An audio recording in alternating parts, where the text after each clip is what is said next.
नमस्कार, आप देख रहे हैं पुलिस वाला वेब न्यूज और मैं हूं आपके साथ कंचन। जिला मुख्यालय से महज 15 किलोमीटर दूर ग्राम पंचायत देवगांव के पोषक ग्राम तलैया टोला में प्राथमिक शाला बदहाली का प्रतीक बन चुकी है। पीडब्ल्यूडी द्वारा भवन को 1 वर्ष पूर्व जर्जर घोषित किए जाने के बाद से स्कूल पेड़ की छाप में संचालित हो रहा है। तकरीबन 26 से 27 बच्चे खुले आसमान के नीचे पढ़ने को मजबूर हैं, जबकि रसोई घर का निर्माण वर्षों से अधूरा पड़ा है। रंगमंच में अस्थायी रूप से कक्षाएं चलाने का प्रयास भी सड़क निर्माण के चलते बंद करना पड़ा। निजी घर उपलब्ध कराने की कोशिशें भी विफल रहीं, जिसके बाद बच्चों की शिक्षा पेड़ के नीचे ही निर्भर रह गई। बच्चों ने नाराजगी जताते हुए कहा कि अधिकारी निरीक्षण कर चले जाते हैं, लेकिन समस्या जस की तस बनी हुई है। खुले में पढ़ाई करने से जहरीले कीड़े, जानवरों और पास से गुजर रही हाई टेंशन लाइन का लगातार खतरा बना रहता है। बाउंड्री वॉल न होने से सुरक्षा और अधिक चुनौतीपूर्ण हो गई है। शिक्षक संतोष टोनी ने बताया कि समस्या की जानकारी कई बार जिला शिक्षा केंद्र को भेजी गई, पर समाधान अब तक नहीं मिला। विभाग का कहना है कि नए भवन का प्रस्ताव भोपाल भेजा गया है। सर, गांव वालों ने तो बहुत कोशिश करी, हमने भी कई बार आवेदन दिया पंचायत पे। अब सर को भी हमने कई बार बोला कि आप स्कूल के लिए कुछ करिए। सर ने भी बहुत कोशिश की। अब प्रशासन जो है इस पे ध्यान नहीं देता। और दूसरी बात ये है कि स्कूल अब गिरने की स्थिति में है और हम लोग के पास या तो बच्चों को यहाँ पढ़ाने का एक ही ऑप्शन है कि सर को हमने बोल दिया कि आप बाहर पढ़ाइए। ये करीब 4-5 साल हो गए। मेरा नाम राजा नंदा है, मैं यहीं का निवासी हूँ, तलैया टोला का। तो आपको बहुत बहुत धन्यवाद जो आप ये स्कूलों को भवन निर्माणों को लेके आप ये सीरीज चला रहे हैं। और ज़िले में ऐसे बहुत से स्कूल आपको देखने को मिलेंगे और रोज़ एक नया खुलासा होगा कि ज़मीनी स्तर पर स्कूलों की क्या स्थिति है और उसमें बच्चे पढ़ रहे हैं। ये बहुत बड़ी मैडम है। आज जो अपन ये स्कूल में आए हैं या ये स्कूल की स्थिति देख के बहुत, अब क्या कहें कि क्या लग रहा है कि बच्चे खुले मैदान में पढ़ रहे हैं। चारों तरफ से कभी भी मवेशियाँ आ सकती हैं, जानवर आ सकते हैं, बच्चों को खतरा हो सकता है। स्कूल की स्थिति जर्जर है। जो विभाग ने उसको जर्जर घोषित कर दिया है, उसमें बच्चे बैठ नहीं सकते। अब स्कूल प्रबंधन के पास कोई चारा नहीं है, इसलिए वो खुले में बैठा के पढ़ा रहा है। तो ये बहुत बड़ी विडम्बना है। विभागीय पोर्टल के मुताबिक ये स्कूल 2002 में बना था और आज वो स्कूल पूर्णतः जर्जर हो गया है। पीडब्ल्यूडी से उसको जर्जर घोषित कर दिया गया है, पर अभी तक नया भवन स्वीकृत नहीं हो पाया। ये बहुत बड़ी विडम्बना है। Thank you. कि एक जैसे सरकार की परिकल्पना थी कि आदिवासी क्षेत्र बहुत पिछड़ा हुआ रहता है और यहाँ विकास ज़रूरी है। तो विकास ज़रूरी है तो उसके लिए सबसे पहला बेस बनता है बच्चों की पढ़ाई का। यदि आप प्राथमिक बच्चों को सही सुविधा नहीं दे सकते, वहाँ के शिक्षकों को सुविधा नहीं दे सकते हो, तो आप आगे भविष्य की कल्पना मत करो। इतने सारे बच्चों को सबको तो नेता बनना नहीं है कि आपने पढ़ाई नहीं की, कुछ नहीं किया और जाके नेता बन गए। ये बच्चे देश का भविष्य हैं, इसके लिए आपको सोचना चाहिए।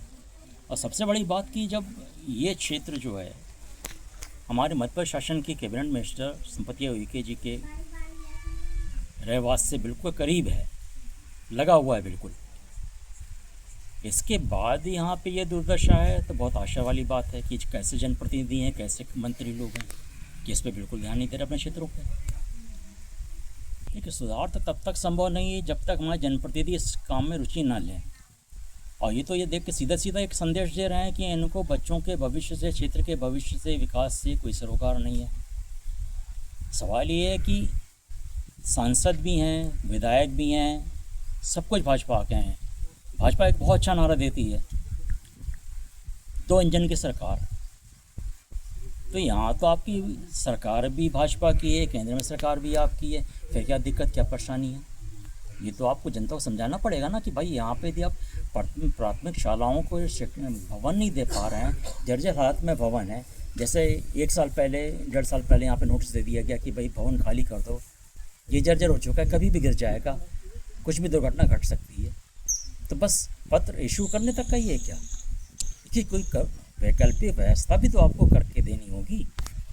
ये सवाल यहाँ उठता है। संतोष सोनी, प्राथमिक शिक्षक। यहाँ सबसे पहले स्कूल की ओपनिंग मेरे ही द्वारा की गई थी। नया स्कूल यहाँ पे राजीव गांधी शिक्षा मिशन के तहत 1998 में निर्मित किया गया था। शाला भवन उस समय नहीं था। हम पिछले 1998 से लेकर 4 साल तक अन्यत्र कहीं भी जगह में जो भी जगह मिलती थी वहाँ स्कूल लगाते थे। 4 साल के बाद भवन सैंक्शन हुआ था, तब ये भवन ग्राम पंचायत के द्वारा उस समय 2002 में 90,000 की कॉस्ट से सरपंच महोदय और पंचायत की कमेटी के द्वारा निर्मित कराया गया था। उस समय से हम इस भवन में अपने साला के बच्चों को पढ़ा रहे हैं। उस समय 98 से लेकर आज तक इस भवन को चलाने में हम ग्रामवासी और SMDC के सदस्यों के द्वारा जो भी मरम्मत कार्य जैसे भी किया गया, इस भवन को चलाते हुए हम बगैर कालम बीम की बिल्डिंग आज भी स्कूल लग रहा था। पिछले वर्ष में इसकी जांच हुई, मरम्मत के लिए हमने राशि मांगी। मरम्मत की राशि मांगने पर इसकी जांच हुई, जांच के बाद इसको जर्जर घोषित कर दिया गया। मरम्मत की राशि तो दी नहीं गवर्नमेंट ने, लेकिन इसको जर्जर घोषित कर दिया। जर्जर घोषित होने के बाद हमें एक लेटर दे दिया गया शासन की ओर से कि आप अपनी साला इस बिल्डिंग में ना लगाएं। कोई भी यदि कुछ भी गड़बड़ होता है तो संपूर्ण जवाबदारी आपकी रहेगी। इस पंचायत में जहां भी सुरक्षित जगह मिले आपको, आप साला भवन का संचालन वहां करें। ऐसा कह के उनने इतिश्री कर लिया। हम इसके बाद भवन तलाशते रहे, कहीं नहीं मिला। फिर ग्राम पंचायत ने हमको यहाँ सड़क के किनारे रंगमंच है, उस रंगमंच में बैठने की अनुमति दी। हम रंगमंच में पूरी बारिश में वहाँ बच्चों को अध्यापन कार्य करवाते रहे। चूँकि अब वहाँ पे रोड निर्माण चल रहा है और छोटे छोटे बच्चे हमारे पास 27 बच्चे स्कूल आते हैं, उनके साथ उनके छोटे भाई बहन भी आते हैं जिनकी संख्या 8 से 10 रहती है। वो स्कूल में कम बैठते हैं, यहाँ वहाँ ज़्यादा घूमते रहते हैं। उनकी सुरक्षा को देखकर हमने यहाँ पे एक पेड़ के नीचे सुरक्षित स्थान जान के यहाँ पे स्कूल लगाना संचालित किया। इस दौरान हमने काफ़ी प्रयास किया, काफ़ी पत्राचार किया शासन से, प्रशासन से कि हमारी बिल्डिंग सैंक्शन करो, जल्दी से भवन बनाओ। ग्रामवासियों ने भी ज्ञापन दिया, माननीय मंत्री महोदय को भी ग्रामवासियों ने अवगत कराया कि स्कूल भवन जर्जर है, आप स्कूल भवन बना। उनने आश्वासन दिया कि हम शीघ्र ही इसका निर्माण करवाएंगे। यहाँ पे DPC का, BRC का, CAC का और इंजीनियर का सबका निरीक्षण हो चुका है। सबका यही कहना है कि केवल भवन आपका जा रहा है, भोपाल में सैंक्शन के लिए अटका हुआ, वहाँ सैंक्शन मिलने पर भवन निर्माण कराया जाएगा। ऐसी स्थिति में हमारे साथ केवल एक मजबूरी है कि हम बच्चों को पढ़ाने के लिए आते हैं, तो हमको ये लगता है कि कहीं भी बैठने की जगह मिले हम बच्चों को अपना समय दें। चूँकि हम उतनी दूर से आते हैं, बच्चों को पढ़ाने के लिए आते हैं, तो हम चाहते हैं कि हमारे बच्चे कैसे भी अध्ययन करें, हम उनको अध्यापन कार्य अपनी ईमानदारी से, बच्चे भी हमारी पूरी ईमानदारी से रोज़ स्कूल आते हैं। आज सतबहनी की मड़ई होने के कारण कुछ उपस्थिति कम है। हमारे यहाँ 26 बच्चे हैं और गांव में केवल इतनी ही बच्चे हैं जो अध्ययन करने लायक हैं। पूरे गांव में हमने सर्वे कर लिया है, इस गांव में 26 बच्चे ही हैं, कोई बच्चा बाहर पढ़ने नहीं जाता है। पूरे बच्चे हमारे तलैया टोला में ही अध्ययन करते हैं। अब पढ़ाई अच्छी होने के कारण कोई अपने बच्चों को प्राइवेट स्कूल में नहीं पहुँचाता है। हम अपना काम ईमानदारी से कर रहे हैं।